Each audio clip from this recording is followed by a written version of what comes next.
Hello, this is Russell Hawley, the education specialist at the Tate Geological Museum, and I'm going to be telling you a little bit more about our own Tyrannosaurus rex specimen named Lee Rex. This is the femur, the thigh bone of Lee Rex, and it's not in its life position. This end here is the knee, and this is the backbone and the ribs and the pelvis here. So this knee should actually be down there, but it's been swung all the way up and back, so it's quite a bit higher than the level of his back. This is not a position that he could get the leg into in life, not more than once anyway. And it's also notable because it has a pathology on it. Pathologies are signs of disease or injury that you can find on fossil bone, and this one is a doozy. Here on the back of the femur is a hole that's not supposed to be there.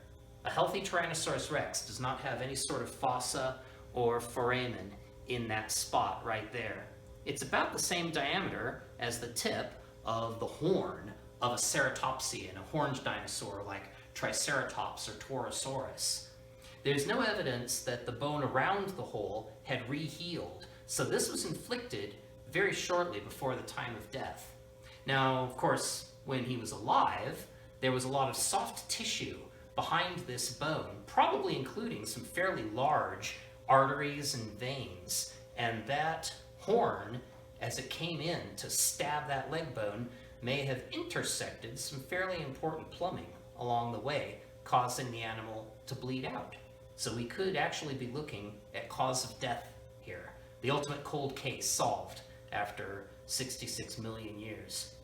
As to why it's on the back of the femur, I have an idea about that, and I have no idea whether it's accurate or not. I picture Lee sneaking up on a Triceratops from behind and then steps on a twig or something.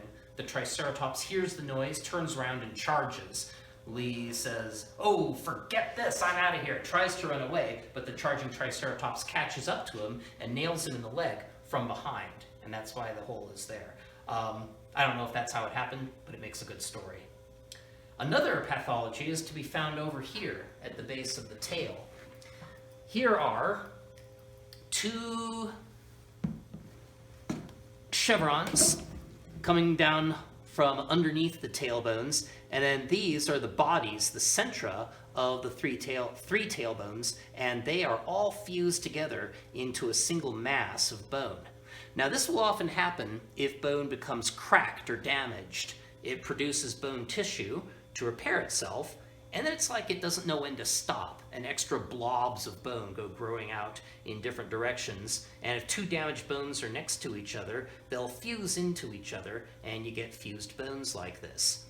What's very interesting is that other Tyrannosaurus rex specimens have been found with fused tailbones in very close to this exact same spot here.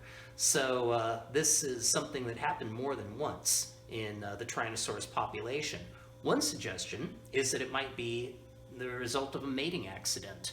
5 tons of male Tyrannosaurus rex can put a lot of pressure on the base of the female's tail and possibly crack or damage bone.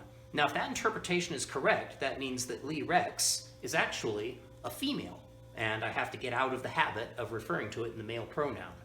But the good news is that the name Lee can go either way. So even if it turns out that Lee was a girl, we can still keep calling her Lee Rex. Now, there's one more feature over here that is not evidence of injury to Lee Rex himself or herself, but rather to another dinosaur that Lee might have been feeding on. These are bits and pieces of bone that are all torn apart and jumbled up, and we're not sure exactly what they are. They could be parts of Lee Rex's skeleton, weathered and fragmented, but it could be that these are the results of Lee Rex's last meal, stomach contents, and they were broken up and jumbled like this in the process of being digested.